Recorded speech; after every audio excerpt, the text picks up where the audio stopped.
So, yeah, well, this is great. Thank you for the opportunity, Eric and others for coming in today for this webinar. It's a pleasure really kind of to speak on this topic. And just a little bit about me. There's my picture, probably a better picture than the can picture that shows up. Um, and on the bottom there's my families, my wife of over 18 years, Kim, along with my three kids, Bethany, who's 15 in 10th grade, Andrew, who's 14 in 8th grade, and Nathaniel, who's 9 in 3rd grade. A little bit about me. So I'm here. I haven't written a book. I don't have a great blog or anything like that. But what I have done is I have worked with young adults pretty much my whole professional career. I've been doing work with students since I had hair, as you can see in that one picture there. That was down in Belize in 2000. And here's a more recent picture down in Ocean City a couple years ago. And most of my time was spent with an organization called the CCO, the Coalition for Christian Outreach. Some of you may have heard of that. It's a regional campus ministry headquartered in Pittsburgh. Its core purpose, as you can see, is transforming college students to transform the world. And their core identity is that the CCO partners with churches, colleges, and organizations to develop men and women who live out their faith in every area of life. And one of the things that I've always enjoyed working with the CCO is that they highly value the local church. And it's interesting to have worked with a parachurch for so many years, and really it's through that I've really learned the value of the local church. And I've been an elder at my church for several years. So anyway, that's a little bit about me and about the CCO. I've done youth ministry for a few years. I did campus ministry at Grove City College, and recently I was the executive director of a ministry at Princeton University. And so having started in ministry right out of college in the mid-90s, I've seen a lot of change in young adults, particularly because in the mid-90s it wasn't the millennials. It was still the late Gen Xers. And so I've seen firsthand kind of the millennials rise, if you will. And so what I want to start with today was a pop quiz. And so if you can, here's a link, and maybe some of you guys have taken this before, but I wanted us to just take a moment to do that Pew Research quiz on how millennial are you. So if you go over here and go to pewresearch.org /quiz /how millennial r u you'll see it, and just take it. I'm going to take it. Hopefully you guys will take it as well, and we'll see how millennial in fact we are. And as you take the quiz, you'll see some things that will inform you a little bit about millennials. So question 1, in the past 24 hours, did you watch more than an hour of television programming or not? Now, for me, particularly, I did not in the past 24 hours, but there are certainly times when Parenthood is on or The Walking Dead where I might watch an hour more of television. But that did not happen yesterday, so I'm going to say no. Move on to the next question. Did I read a daily newspaper or not? No. Did I play video games? I have not played video games. I do have both a landline and a cell phone, although I don't know why I still have a landline. Past 24 hours, how many text messages? Probably just 1 to 9. I don't even know if I had that many. How important is being successful in a high-paying career or profession to you personally? Well, as someone who's been in ministry for my career, I've passed on the high-paying, but being successful has been important, so I'll say somewhat important. Do I think people of different races marrying each other? I would say, well, that's a good thing for society. In the past 12 months, have you contacted a government official or not? No, I have not contacted a government official. Have you ever created your own profile or any social network such as MySpace, Facebook, LinkedIn? Yes, I have done this. How important is living a very religious life to you personally? I would say it's one of the most important things. Were your parents married during most of your time growing up? They were married throughout my entire time growing up and still are today. I do not have a tattoo. I do not have any piercing at all. In general, I would describe my views as moderate.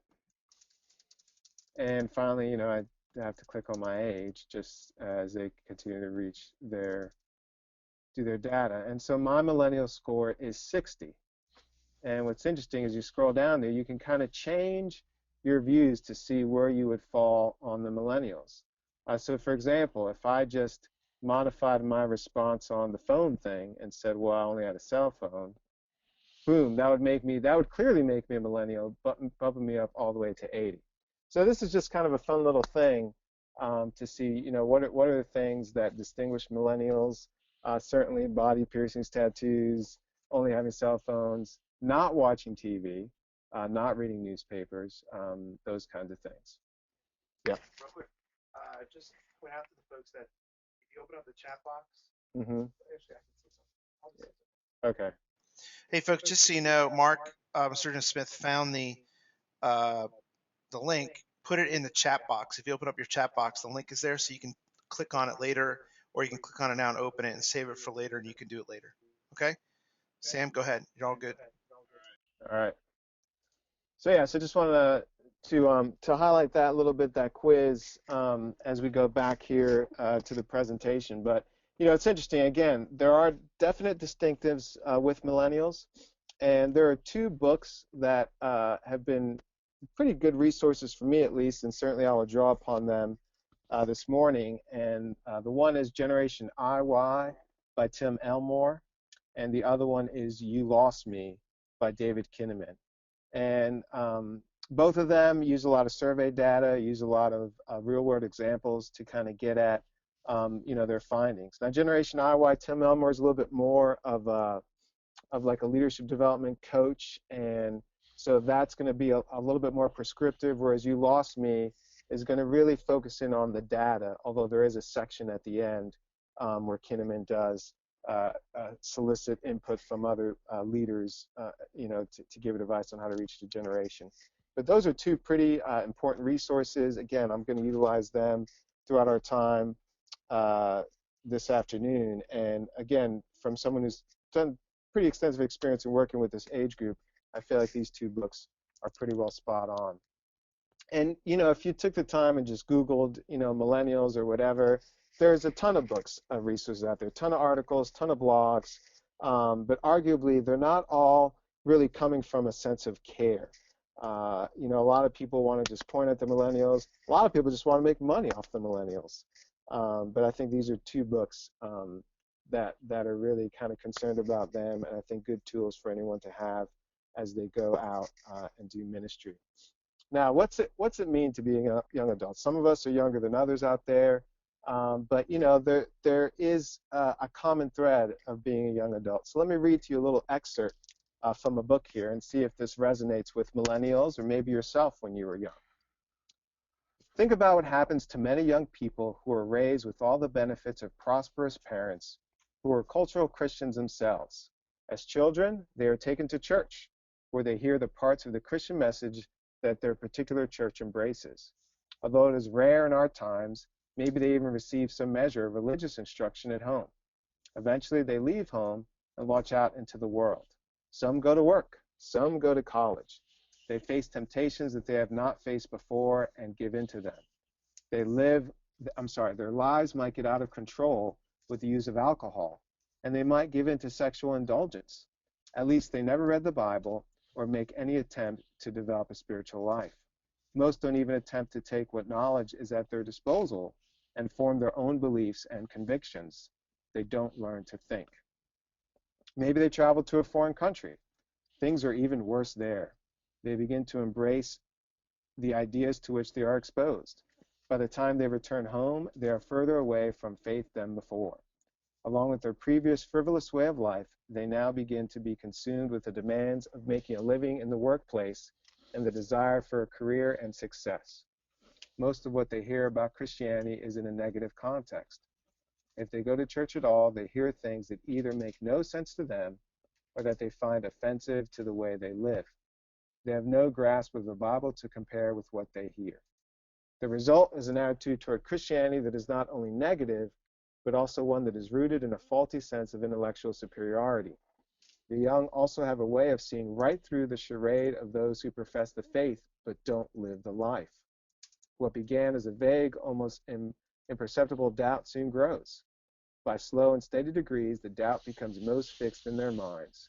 In a twisted kind of way, the young men and women begin to hope their doubt is well founded. Any reason that reinforces it is welcomed. Doubt becomes greater, not based on evidence, but merely by dwelling in the mind. This is certainly not always how it goes, but in general, you could think of this scenario as the genius of unbelief. This is not always the process, but generally speaking, it is a natural history of skepticism. If you have carefully observed someone you know drifting into unbelief, you have probably seen something like this occur.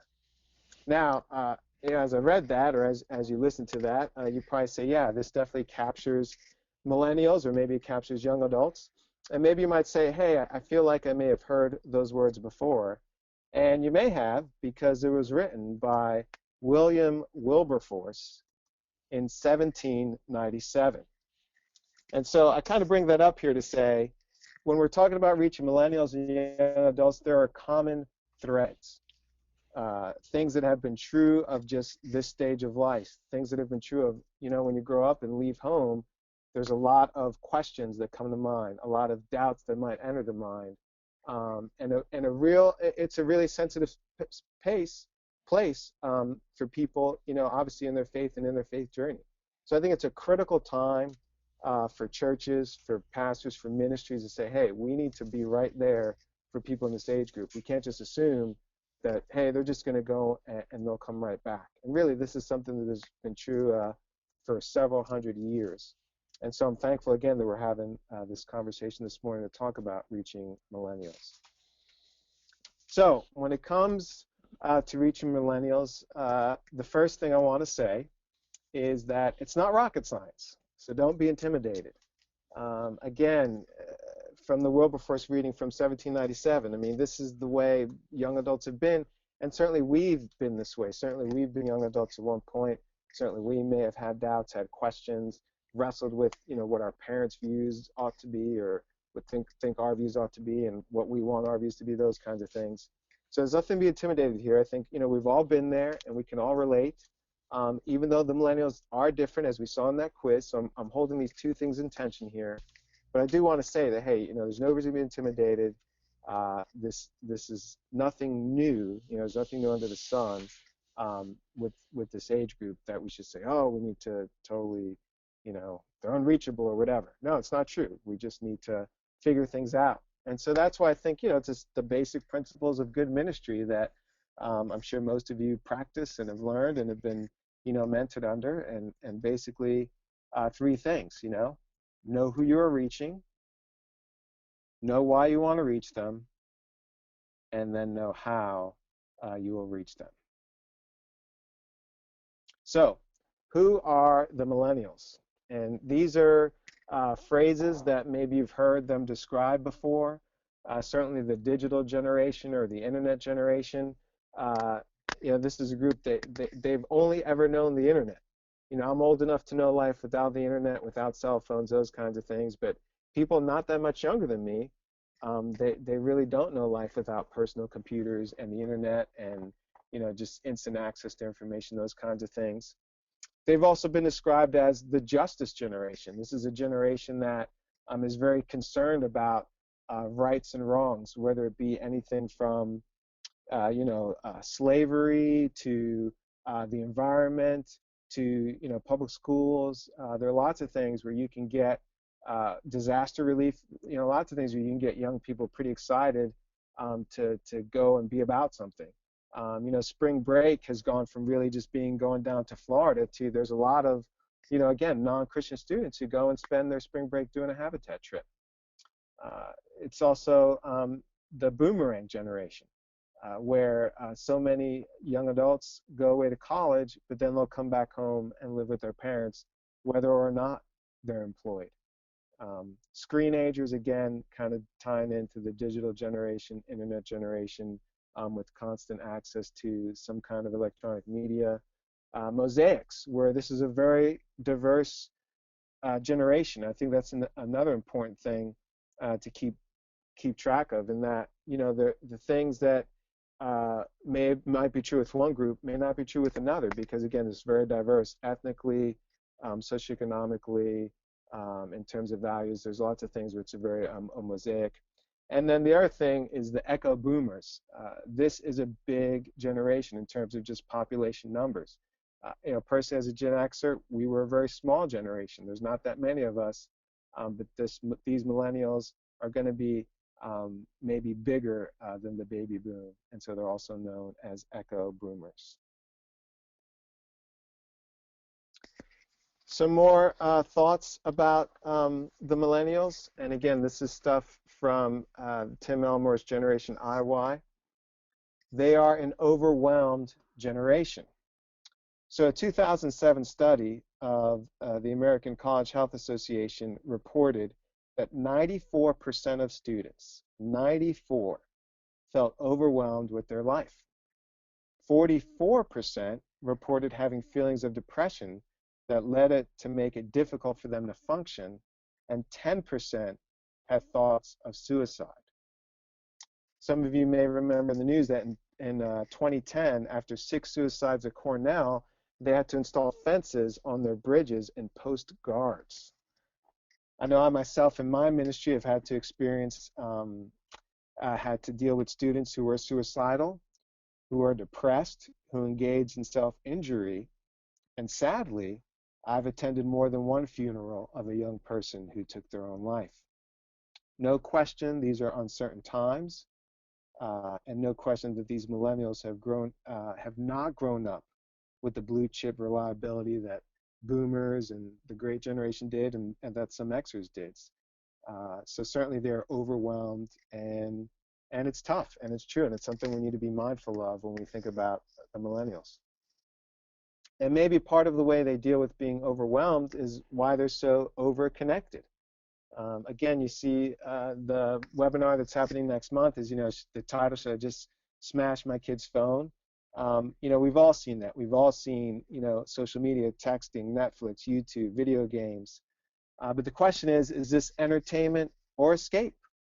And frankly, we need to ask this of ourselves as well. Are we too over-connected? Are we just as addicted to social media and our phones as the millennials are?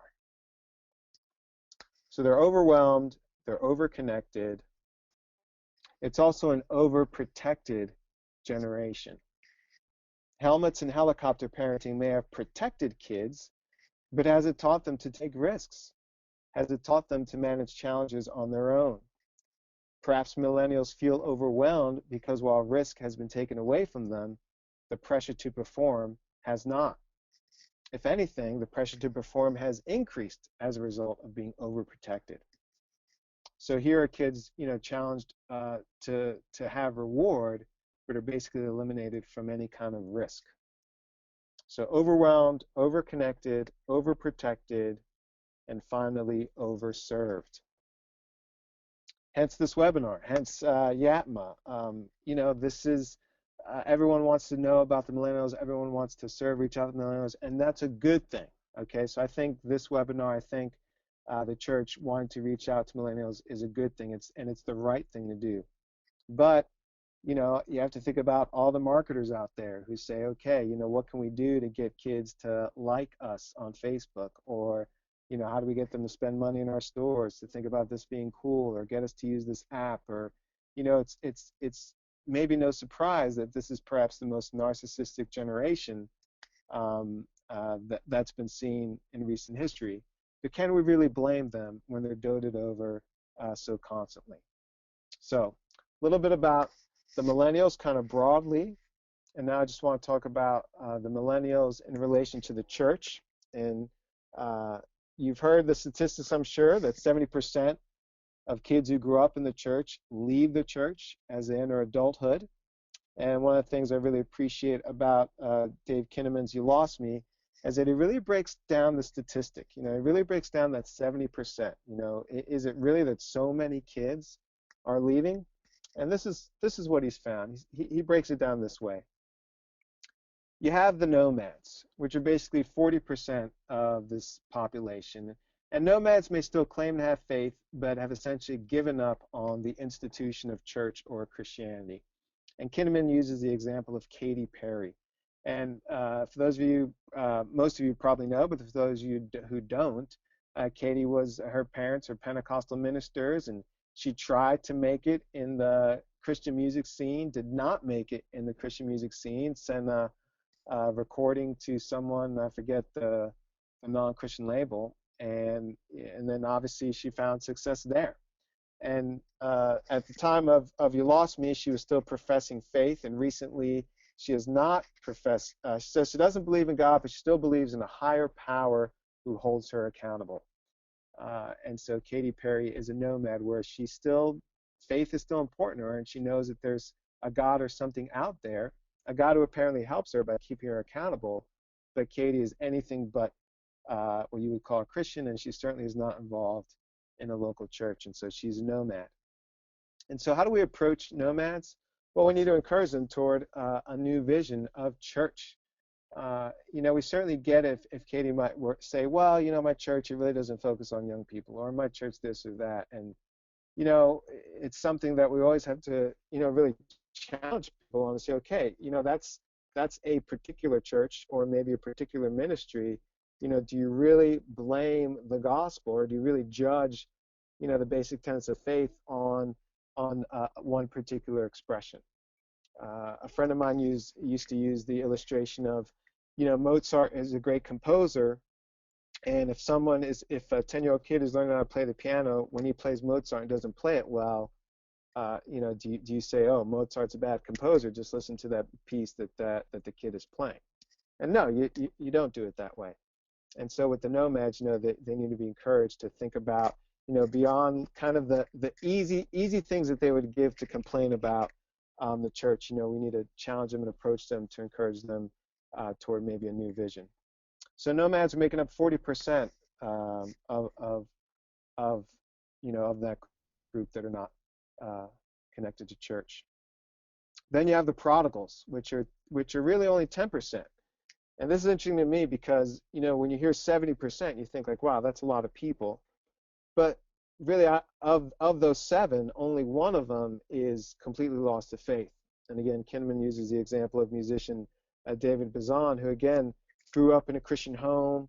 Faith was very central, but then pretty much said, I don't really believe in this anymore.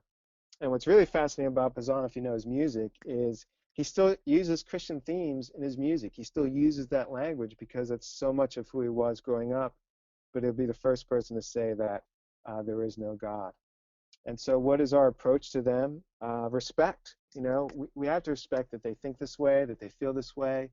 But yet, again, challenging them, encouraging them, with their faith, with their doubts. Respect the doubts, but, let's pursue them. So nomads, prodigals, and then you have exiles, which is 20%. And these are the people that are basically lost between culture and church. And Kinnaman uses the example of someone who's an executive for Abercrombie, a young executive for Abercrombie who, faith is central, still goes to church, wants to have his quiet times, but then he goes to work and he doesn't see faith connecting at all. He doesn't even see faith making sense. And so for him, he feels like, as much as I know that this is true and valuable, I just don't know what it means. I just don't see its relevance. And so he finds himself, essentially giving up, not because he doesn't believe or not because he has a problem with the church or the institution, but because it just stopped making sense. It stopped being relevant. And so our approach to them is we need to give them a new language and perspective, and we need to help them connect their head, heart, and hands. Too often in the church, we just, either we preach to the head or try to appeal to the heart. But, what about the hands? What about saying, hey, faith matters. It matters in everything you do. And you can actually express your faith as an executive for a clothing retail company. It's not something that is incongruent. These things can fit. And then, of course, your last are the faithfuls. So you do have your 30% that are faithfuls. But the faithfuls, they don't get off without a challenge here. And one of the things, again, that Kinnaman talks about is, they need to be challenged to be better listeners and integrators. And I know I myself, I've witnessed this really throughout my experience in student ministry is, it's very easy for Christian students, especially on college campuses, to just kind of huddle up together and not really, reach out and love their neighbor. Too often, Christian ministries, and really not that they're intentionally doing this. I mean, I think it's great that Christian ministries can really fill a student's calendar, but faithfuls need to be challenged to say, hey, love your neighbor. And there are many lost brothers and sisters out there, and don't just feel like you need to be a safe haven, but also push yourself outward. And so as you drill down, millennials and their relation to church, particularly on that statistic of the kids who grew up and then leave, these are some of the findings that Kinnaman found, and some of the things that I think might be helpful to us, particularly as we minister to this generation. And the important thing here is that, oops, I skipped a slide too early here, but sorry, now I have to do this. Oh, I'm sorry. I'll just do it this way. Is to remember that something that was interesting in Kinnaman's finding was that the exiles, or I'm sorry, nomads and prodigals are historic. You always have nomads and prodigals, but exiles you only find where there are significant shifts in culture. And so those who are saying, does faith really fit here? That's unique. That is unique to the millennials. The nomads, you've seen them before. They usually come back to church, when they have kids, when they realize, oh, church really is important. Prodigals, it takes Holy Spirit work in that. But these exiles, do we really need to lose these exiles just because, the church has lost a way to make faith relevant? And so that's who the millennials are. So we need to know who they are when we're seeking to minister to them. But we also need to think through why we want to reach millennials. And here's the thing. I want to start with just being funny and saying that, well, maybe we want to reach millennials because, well, we were at a conference recently and we don't want anyone to question our newfound interest in plaid shirts and skinny jeans. Clearly reaching out to millennials is a sexy form of ministry because it's a much sexier generation than reaching a 55 plus generation. But that's not really a good reason to reach millennials. And I know nobody would do that anyway, but here's the thing that I think a lot of people do, and I'm not sure it's a great reason to reach millennials, and that is, well, I want to reach millennials because my church is stagnant, shrinking, or dying. Millennials are not going to save your church if your church is going, in the direction where it's just been, giving is down, attendance is down. It's probably not going to be a quick outreach to millennials. It's going to bring all that stuff back. Certainly, this is a group that doesn't give, or at least hasn't shown that they give yet. So that's one thing. And plus, is it new wine into old wineskins here? And I've just seen that in my experience, just in having gotten to know a lot of churches over the years. I see churches saying, oh, I know how we're going to get out of it, get out of this kind of negative rut we've been in, and it's to go out and reach millennials. Maybe, but maybe not. I think that if your church is in that position, there are other things that you need to explore, other things you need to think through. So I would just be reticent to say, hey, if this is why you want to reach millennials, there's probably other things you need to think about before you really reach millennials.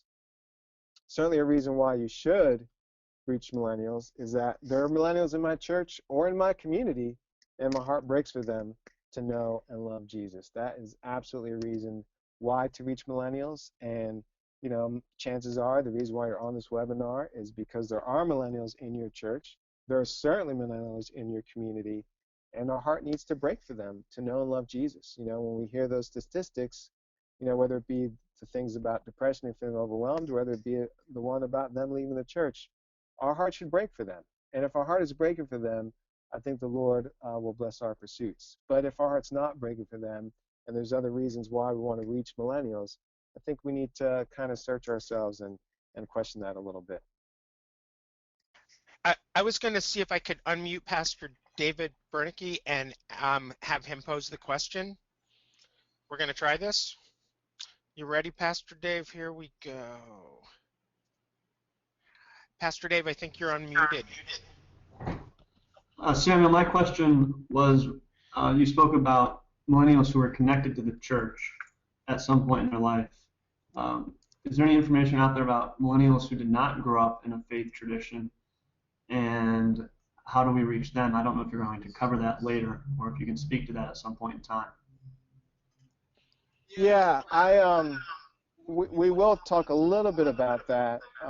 My focus here has been on Kinnaman's work, which is basically pursuing those who have not, or I'm sorry, who have grown up in the church, and not so much on those who haven't. I think on those who haven't, I think it's going to be pretty similar in terms of how you reach those who haven't, because it's going to be, basically, which is kind of the next thing. So maybe we could just go into this next slide and see if it addresses that, and I'll try to think about that question in mind as I go through the information here. But the short answer is, yeah, I have not come across something that says evangelizing this age group, at least that isn't tied into kids who left the church. The one thing I will say, to kind of jump ahead a little bit, is, the relevance, the fact that Christianity matters and is a way to shape your life, does provide guidance. Because I think that's something that people are looking for. And I think this is it's a pluralistic society, which is a good thing. I think it's great that we can speak openly about religion in a way. I know that's not true in every context, but I've seen it among young adults, again, millennials, because, hey, it's cool for you. It used to be where, like, you had to think a certain way. Now, hey, if it's cool for you, yeah, that's cool. It's whatever works for you, and then for them to say, hey, well, this is one thing that works, faith. So, yeah, let me keep moving here, and maybe that'll be continued to address. Is that helpful, or did you have a follow-up to that? I did. Pastor Dave wrote, sounds good. So Okay, great. And that was the only question I have right now. So cool. Okay. So how will we seek to reach millennials? First thing, substance over style. I don't know if you guys have noticed, but liturgical and confessional forms of worship have been experiencing renewed interest, particularly among millennials. They are well past the glitz and gimmick of the seeker-sensitive movement, and they want a Christianity that is historic, deep, and mysterious. They want to understand everything about Jesus and the Bible, and not just memorize trite verses that are supposed to make them feel better. And so I think this is really key, substance over style, longer sermons. I mean, guys like Eric Mason at Epiphany Fellowship in Philadelphia, he does not preach a 15-minute sermon, and yet if you went to his church, it is filled with millennials. Mark Driscoll's another guy. Again, I'm not sure, he's got a lot of controversy recently, but he's really kind of been on the front of this whole kind of confessional reformed resurgence. And again, his sermons are not, again, 10-minute sermons. They're pretty deep, longer sermons. So substance over style is, I think, one way that the church will reach millennials. Another thing is relationship. And, like young adults through the ages, they like to be together, and they need to be given the space to do so. Certainly have, gathering activities planned and scheduled, but don't just find ways for them to interact with one another, but find ways that you or others in the church can interact with them. And I think that's one of the things that's really neat about these millennials as opposed to maybe Gen Xers. I remember when I was 20-something, the last thing I wanted to do is be with a room with older people, because the Gen Xers, we just completely ignored authority, if you will. Millennials, however, they embrace it. They like to have relationships with intergenerational people. They long for that, maybe because some of them haven't had that significantly in their life, or in some cases because that's all they've had in their life was encouraging adults alongside them. So they want to be in relationship with others in the church, not just among themselves, although certainly they do. Again, looking at that research from Kinnaman, from the Barna studies, it says 59% of millennials active in the church have a close friendship with someone older in the church, whereas only 31% of those no longer involved in the church would say they have a close friendship with someone in the church. So how about you? What relationships do you personally have with millennials? When was the last time you took someone out to coffee or breakfast or lunch and just kind of listened to them and really sought interest in them? So how you reach millennials, substance over style, relationship. And again, what I've been kind of talking about a lot is this idea of relevance. You remember that Wilberforce quote from earlier, young adults will see through the charade of whether or not there's a connection between, what you believe and how you act. Does Christianity matter in today's world, or doesn't it? Is Jesus the answer, or isn't he? And so the question, how is your preaching, teaching, programming, discipleship, how's that addressing these questions?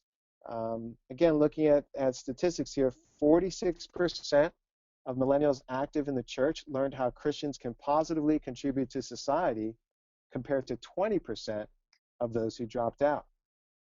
45% learned how to better understand, again, remained connected in the church. 45% learned how to better understand their life and purpose, whereas just 12% of those who dropped out. And to me, that's one of the biggest gaps in the statistics that I've seen looking in the book, is this 45, okay, they were learned how to have life and purpose. The church taught them that. The church addressed that. And so 45% of those who stayed, hey, they reported on that. Whereas only 12%, looking at those who left, only 12% said that they were shown that. So in other words, the overwhelming majority of students, young adults who leave the church, were not taught how to better understand their life and purpose in relation to the church. They were not shown the relevance of faith into every area of life. And so I know for me, when I was in college, that was pretty significant for me, because I grew up, and to me, church was do's and don'ts. It was Jesus died on the cross for my sins, and I was really blessed, by being involved in the CCO ministry when I was in college, to realize that no, the Bible is this grand story of creation, fall, redemption, and consummation. The thought of the things that millennials are passionate about: slavery, the environment, socioeconomic disparity. The Bible addresses these things. God is equally concerned about these things. And so I think if we want to reach millennials, we need to make faith relevant. We need to make our teaching relevant, and we need to show that the Bible does matter. All things really do belong to God. And then the last thing here is to recognize. It's something that's been true in fruitful student ministry. It doesn't matter the organization, but they will almost always talk about student leadership development. And this is where handing over the keys comes into play. Some of you guys remember the movie The Field of Dreams, and the saying, if you build it, they will come. And I think it's similar in ministry to millennials, or really ministry with any particular demographic. If they build it, they will come. I think it's important to try to develop a ministry leadership team among existing millennials in your church. Give them access to resources, whether it's money, administrative support, personnel, your building. Give them the freedom to not only put something together, but also to fail, so that they can learn. I think millennials, like many young adults before them, they're seeking purpose and meaning. They want to make a contribution. And also, one of the things about millennials, that, for them, life is a cafeteria. And so what better place to be given direction, what better place to be given leadership experience than within the context of the local church. And again, because they've been kind of an overserved generation, they're used to being recognized. They were given trophies just for participating. And so I think in the same way, the church needs to recognize, hey, you're special, you have value here, you mean a lot to this church. We want to see you,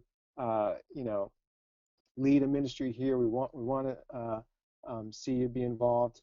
And another thing here is a concept of reverse mentoring, which, okay, maybe you don't see where they could exactly lead, or maybe it's a situation where they just either don't have the capacity, or they aren't walking with the Lord. And this might go back to that question about people outside the church, but one of the things, and this is again stuff from the Barna work, this idea of reverse mentoring, where because young adults want to make a contribution, and because we are in this midst of significant cultural change, particularly around like technology and things like that, what would it look like if you went to a young person and said, hey, I want to learn more about social media.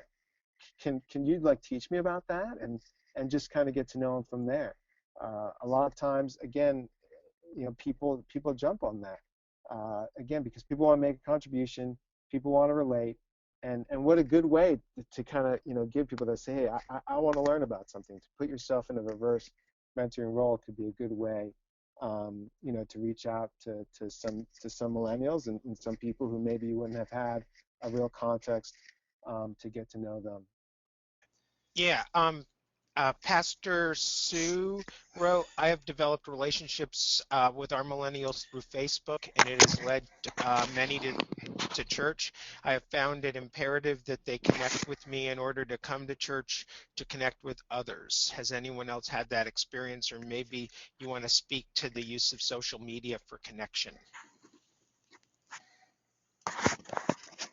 Yeah, I mean, I'm curious to hear about other people's experiences, certainly. But I will say that, yeah, in terms of social media and connection, like that's the way people communicate, and you almost have to think about it like a language. If you were going to go reach a people group overseas, you would certainly learn their language and their culture. And social media is certainly part of the language and culture of millennials. But again, that's constantly changing. So, you know, where's MySpace today? MySpace is long gone and dead. Nobody does that. I think Facebook is potentially might be on its way out. You have Twitter, you have Snapchat, you have just general texting. So that's always on the move.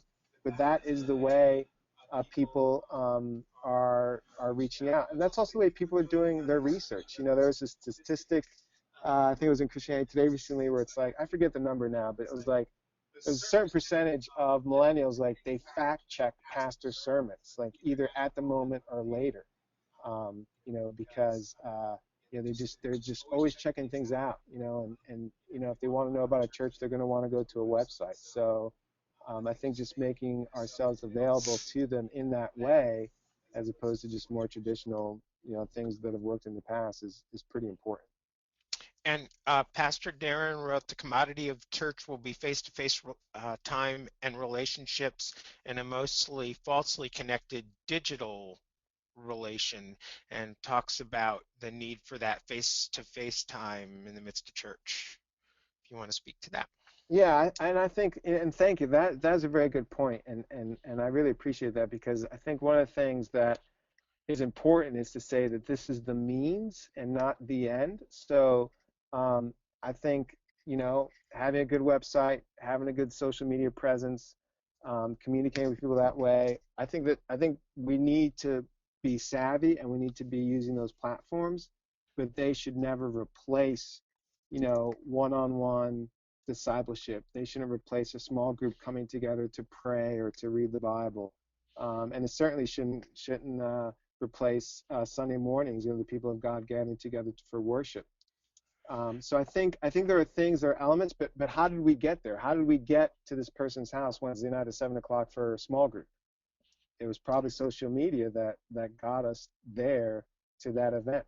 Same thing with Sunday morning, as the one pastor who mentioned that, by connecting with people on Facebook, that's why they come to church. So I think we need to realize that these are means and tools, and not the end of themselves. We didn't do successful millennial ministry just because we have these constant online conversations. And Pastor Darren also wrote, Sam, talking about a changing worship style. Yes, utilize interactive worship service that includes technology, as well as open to receive questions, and conversation during worship is important. And if you wanted to speak to the changing style of worship. Yeah, again, talking about substance over style. People, they're not going to worship to be entertained. That is not why millennials are coming to worship. They're coming to worship to interact with, the living God and His people. And so, how do they do that? And I think that's why liturgy has become important among many millennials, is because there's read and response, there's getting up, they feel like they're participating.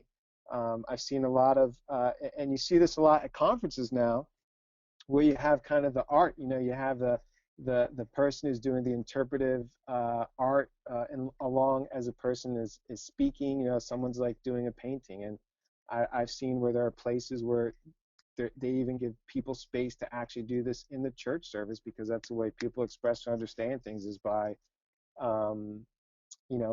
by making a painting or using their creative gifts. So I think that just speaks to substance over style. I'm thinking about, okay, how's this worship service really allowing people to participate in active worship of the living God? It's just not. They're just the idea of, oh, the band was good, the speaker was entertaining. It's like, no, they want to interact. They want to feel like something happened and they participated in that. And Pastor Kevin Walden wrote, isn't relevancy entertaining to a degree? It ministers to us and brings us joy. Well, by relevance, I think, well, yes, but worship should bring us joy. And by relevance, I think when I'm talking about relevance, I'm really kind of focusing in on the idea of faith mattering, about Christianity has something to say about this relationship, about this job I'm in, about this way to interpret this television show I'm watching. Like, that's what I mean by relevance, that, Christianity is not just this thing you do Sunday morning, but it's this thing that is a worldview that influences all of your life and the way you understand reality and right and wrong and evil and those kinds of things. All right. Well, we're gonna keep moving forward here. So, Sam, why don't you go ahead and keep going? All right. So what I want to do now is to do a case study or two and just present a situation that I've experienced, and curious as to how you guys would deal with it. So these obviously are not exact representations. So but based on true events, or however you phrase that in the movies. So Matt grew up in church and was always a faithful participant in youth activities. He is well liked and well known, and has a reputation of being the guy that you can call on when you're in need and need a hand. Recently, ever since his freshman year of college, he has been outspoken about his doubts, and often, although very respectfully, challenges his peers on their faith. He continues to come to church every Sunday, as many of his close friends attend, and will likely come to that young adult group you're hoping to start next month. What do you do with Matt? So I'm just curious as to some thoughts out there about how they would handle a situation like this, and then obviously I'll share what we did in this situation, but curious as to thoughts, and maybe people have experienced this already and have their own example to share. Mark Scholar wrote, could you repeat the case study? I guess they didn't get a chance to hear it. And then I'll maybe unmute Pastor Dave Brennicky to respond. Okay, so I'll just present it again. Matt grew up in the church and was always a faithful participant in youth activities. He is well liked and well known, and has a reputation of being the guy you call on when you're in need. Recently, ever since his freshman year of college, he has been outspoken about his doubts, and often, although very respectfully, challenges his peers on their faith. He continues to come to church every Sunday, as many of his close friends attend, and will likely come to the young adult group that you're hoping to start next month. What should you do with Matt? Pastor Dave, Sam, I unmuted you. I think engaging him in relationship and affirming him that part of the faith journey is walking through our doubts and walking with him and seeking, don't know if I want to say answers, but seeking with him, what he's looking for in response to those doubts. Yeah, no, I think that's great. And there you go, Pastor Darren. Okay. Hi. This is great, by the way. It's my first webinar, so great job, guys. Good stewardship. Thank you. Second, I guess if I was talking to Matt, I'd invite the questions and share some of my doubts that I've had along the way to build that authentic relationship, and then maybe come to seek a couple of those doubts out together through biblical study, and maybe ask them to co-lead the group with you. Because if you're teaching, you're going to learn more than just sitting back and listening sometimes. And since they want hands-on, might as well let them grab a hold of it while you guys work together to teach the next generation. So I think sometimes working with people as they struggle is often the best approach today. Yeah, I agree, and that's actually what we did. We had a situation and where we weren't sure what to do, and after a lot of conversation and prayer, we thought, hey, why don't we make him part of the leadership team? And you know what? He's going to at least keep us honest in our teaching, and he is a guy that, I mean, you replace the doubt with faith, and you'd be like, this is exactly the kind of guy you'd want in your ministry because, again, so relational, helper, all that. And so we did that. We actually made him a leader. And what was really neat about it is he took that very seriously. Actually, he didn't, while he originally accepted that, as time went on, he actually said, you know, I don't think I should be a leader, because he was starting to take his doubts seriously and started to really say, okay, what's it really mean here? And, you know, he's still working through those pieces, but I thought that was a great way of really helping him in that and really discipling and mentoring him by saying, hey, I want to do this thing. I think your doubts are valid. Hey, let's do this thing together. And so, yeah, I think that's an important thing to do when reaching this generation. Any other thoughts or comments on that case study? Pastor John Friend, he did post something in a response, and John, you're unmuted if you want to talk for a moment or two. Okay. I just mentioned, and you guys pretty much mentioned it also, that, yeah, just kind of take him aside and say, you know, what is your relationship with Jesus Christ? Is he really saved? And then, you know, obviously allow him to attend the Bible study and to, you know, questions that come up where he's maybe off base. You'll then know how to answer those questions and get him on track so that he's not leading the rest astray. Yeah, thanks. I think that's Thanks, John. You know, kind of again, as you mentioned, things that we've been saying. And I think the key there, I mean, again, the image I had about handing over the keys is this thought of like, yeah, what would it look like to say, hey, whether they are clearly someone who has all the leadership capacity and fits all the criteria, or whether they're a person like Matt that, I mean, he's missing something pretty significant there if he's not sure that he believes. But he's valuable, he matters to God, and you know, he's part of the community, and I think there are ways to kind of bring that together. You know, the other thing, as we're getting short on time here, the other kind of case that I just want to bring up a little bit, and then I really just want to have the remaining time just open for questions, is, you know, what do you do with millennials who seem incredibly busy? And again, you know, we've heard the statistic about them being so overwhelmed.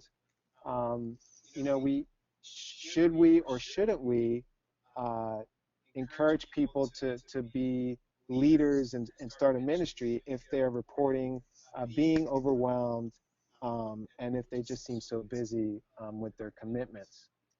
And I think for me, this is a constant thing that I've seen, especially in campus ministry, because you've got, you know, one of the things you always say is, hey, you're a student first, and, you know, you honor God through your studies, but yet there are these other ministry commitments over here.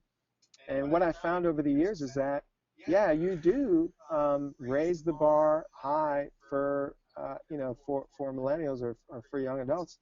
And, you know, more often than not, they will meet. They will meet where you set the bar.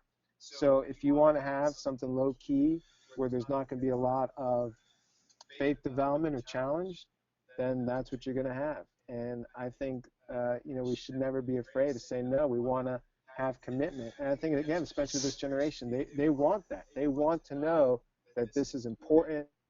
They want to know that this isn't just something that, is kind of meaningless and in and out kind of thing. I think in my experience with campus ministry is, students do better when they're given the expectations. That's kind of the way they've been raised. That's kind of the way they've come to understand their life is again, and just kind of, again, carefully. We don't want to overburden anyone, but we need to not feel like, oh, should we? No, I think, students generally can take it, and students generally will tell you when they're not going to be able to. And so I do think it's important to kind of push and challenge students and raise the bar high. And I think you'd be surprised with the results when you do kind of demand a lot from students. I think it gives great opportunities. And again, I'm one who says give people the freedom to fail. I think lots of learning can come from failure, and it's a great way to show them grace and have them experience grace when that happens as well. So, kind of quick Sam, before we somebody. Go ahead. Oh, Sam, somebody asked if you could explain not pressuring. Explain pressure. Right. So for me, what I think is, I always tie it into function. Kind of from is this the kind of thing where they're able to function or not? Because one of the things I've experienced is everything is stressful, everything is pressure, and so it really comes down to, like, what are they valuing? Because the same person who says, well, I don't have any time for that, has, finds a lot of time to kind of, binge watch their shows on Netflix. And so to me, it's not a matter of, pressure or time. It's a matter of what do they value. And, I want them to value faith. I want them to value, discipleship and Bible study and prayer. And so I'm gonna present that as like, hey, this is important, and it means a lot for you to lead this, and I want you to get people together and do this, and giving people a value so that they can then say, yeah, I'm gonna step up to that because I see the value in that. Pressure would be like they have to work, they have a full-time job, they're in school full-time. If you give them this, they really don't have the capacity to do it. So maybe capacity is another word to use with function, is like, okay, if they did this with something important slip, as opposed to just letting something that isn't as important that it would be replaced. I just want to close by just highlighting a couple resources, and again, I do want to get into Q&A and have a more interactive time here. So again, Generation IY, I think, is a great book. If you've seen it, I think you might agree with me, hopefully. If you haven't, I encourage you to see it. He does have a website called SaveTheirFutureNow.com. And again, that's kind of the page that greets you when you're on the site. And there's a lot of good interactive resources. In fact, there are sections of the book where he takes you to go over to the site and that kind of thing. Got a lot of respect for the work of Tim Elmore, and he's been recognized not just within the Christian world as well. So Generation IY, Barna, the Barna Millennials. So it's as you can see, they're Barna.org, Barna Update Millennials. They are constantly updating with this Millennials project, and so they have some really interesting data and views, and just they're the place for statistics. That's what they've always been about, from George Barna now to David Kinnaman. So I would highly recommend going on there and just kind of reading their articles and looking at the different surveys and different updates that they do. Again, really interesting stuff. Pew Research, which we took that quiz earlier. They just updated their thing not that long ago, and you may have seen it on CNN. I think it was last week or the week before. So again, similar to Barna, but Barna's focusing in particularly on matters particularly of faith in the church, whereas the Pew Research Center obviously is looking at it more broadly. And they're also, when they are breaking it down, along kind of ethnic lines as well. So that's also been something that I find really interesting as well, and that's just pewresearch.org/millennials. But really, the best thing that you could do is just get up and talk to someone.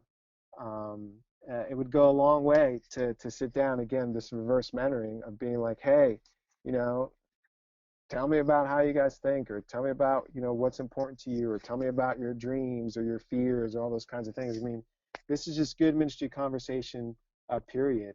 And I think it would just mean a lot and go a long way, for all of us, to just take some time to do that and just have a chat with somebody. So those are some resources that I think might be helpful to you. And really, yeah, I just want to open up to questions and just maybe hear particular things that you're dealing with or wondering about. And again, I can share from my experience and maybe things that I've seen work or things that haven't worked. I talk a lot about learning from mistakes and failures, and I certainly have a host of them that I could share from. Sam, Pastor Darren says some questions from millennials come from a spirit of skepticism prevalent even among Christianity today. And so do you want to, I don't know if you'd like to speak to that a little bit? Yeah, I wonder, again, I was, kind of talking about the relevance piece there and going back to the word charade that we read in that Wilberforce writing. I wonder if that spirit of skepticism is just because they might feel like they've been duped. And for me, I feel like that was some of my experience where I felt like, okay, this faith that my parents raised me with that I wholeheartedly believe, like, they never told me whether or not faith mattered here or there. They never really told me how faith could answer this question about, an injustice or those kinds of things, and I think that's maybe where some of the skepticism comes from, where they're just like, you know, great, I've been taught all this, but I don't know what it means. I don't know how it matters. And there are things that people have never even talked about, period, whether it be, sexual orientation or, money. I mean, these are, sex and money are two huge taboo things culturally, and are particularly culturally in the church. And yet those are constant themes throughout, the world or whatever. And so, because skepticism come out of, I don't even know if this is relevant because I don't even know if this is true.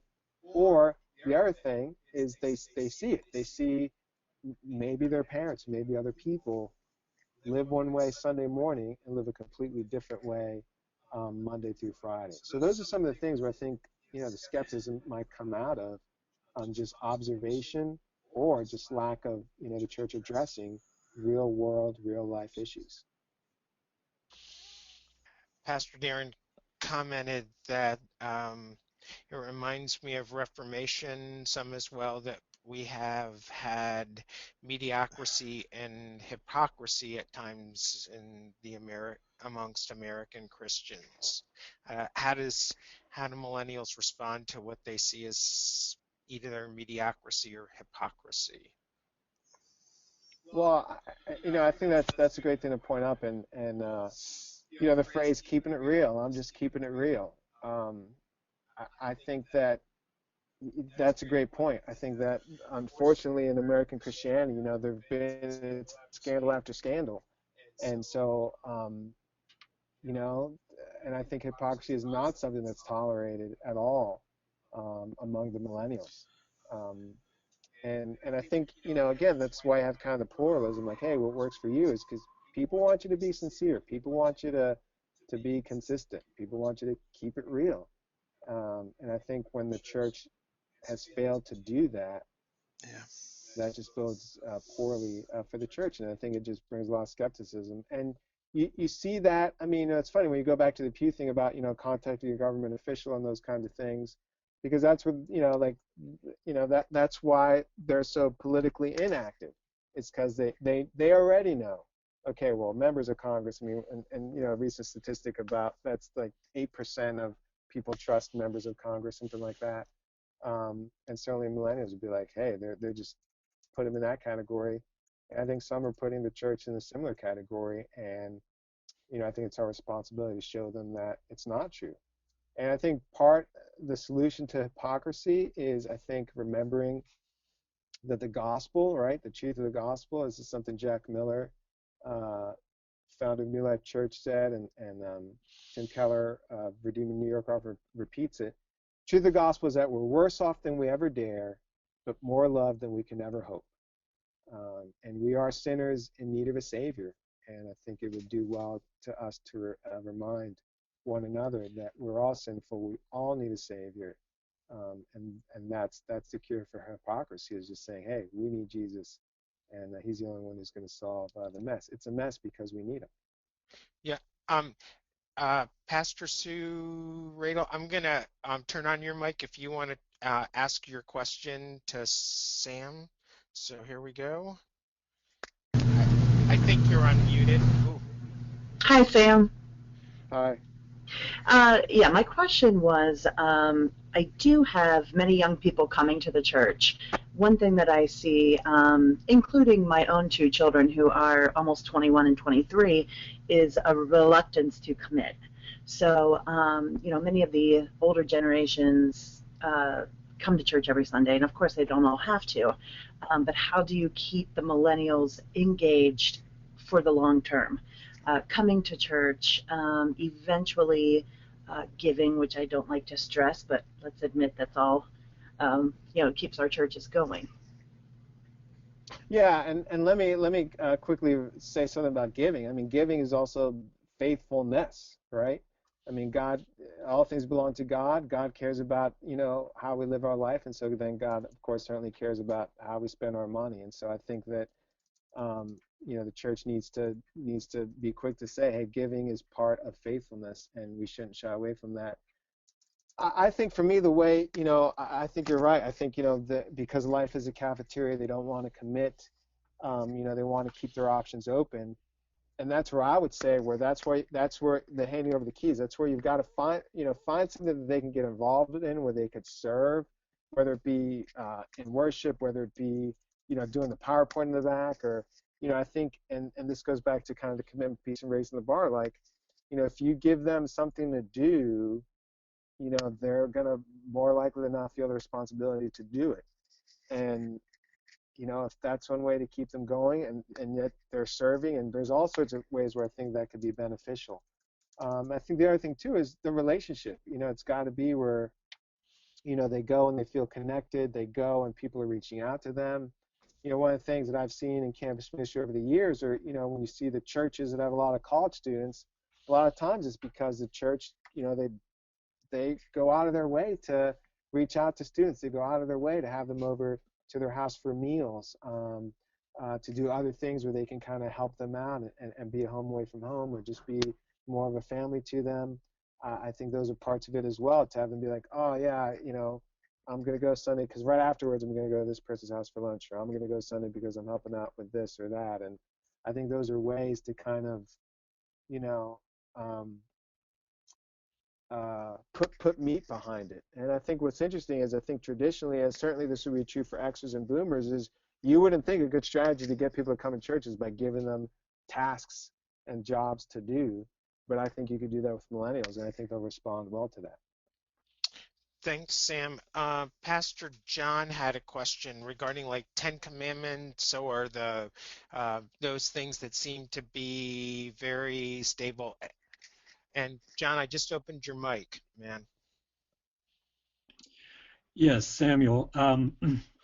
In today's culture, the do anything societies, so to speak, how have you handled the 10 Commandments, or do you feel that they think that it's even relevant, or should you tell them about it? Because for me, I think it's important.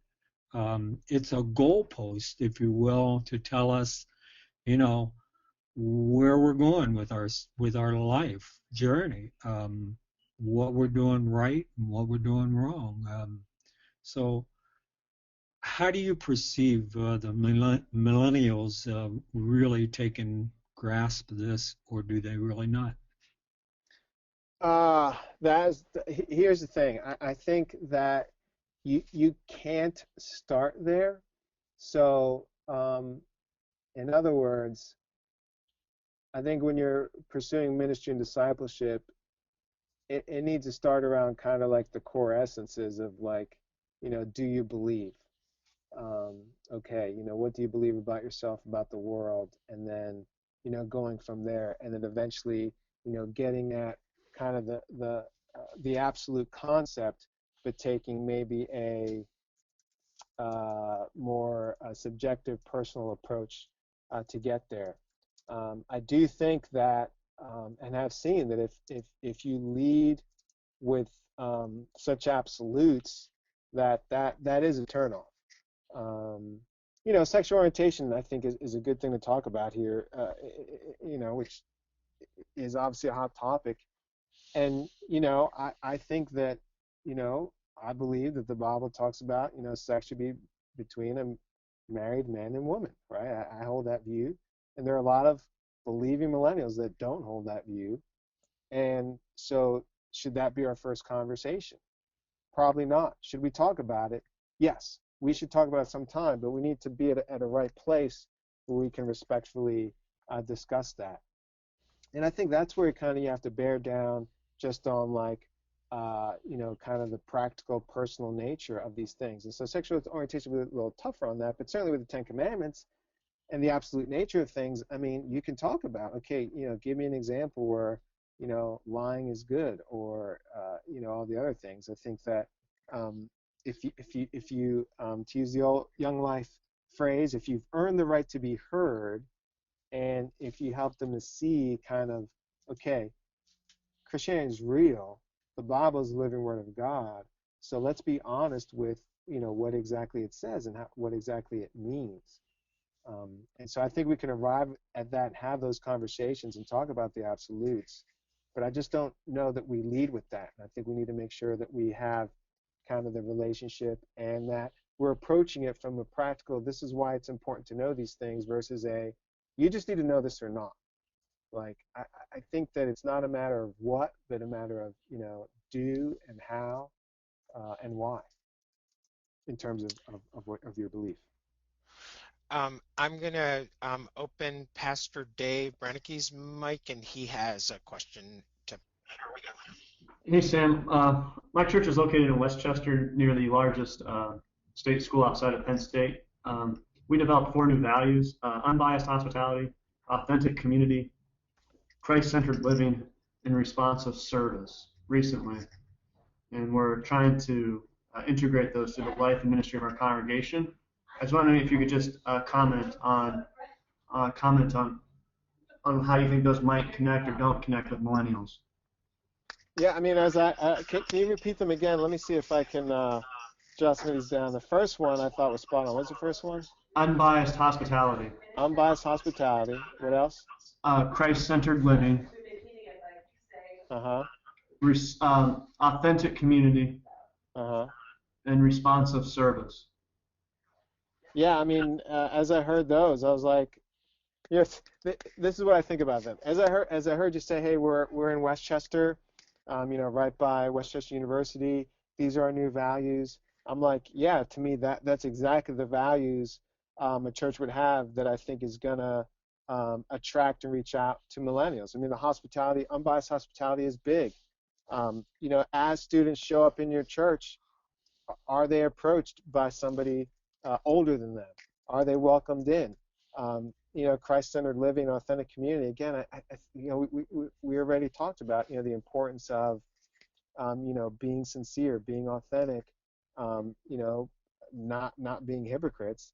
And I think responsive service is, again, I think if churches are concerned about the things that that the Lord is concerned about and millennials are concerned about, that's going to go a long way. Which, be concerned about social justice issues, be concerned about the environment, be concerned about the poor right in your communities. Do disaster relief when those situations come up. Those are things I think healthy churches do, and those are things that millennials they're going to judge a church on that. And I think that's part of the Christ-centered living and the authentic community is, hey, are there hands and feet to this faith, or is it just reserved to the head and the heart? Thanks. Could you just spend a couple minutes on your experience of serving with young adults and kind of the fruit of that? along with the idea of them inviting their peers to learn, serve alongside of you.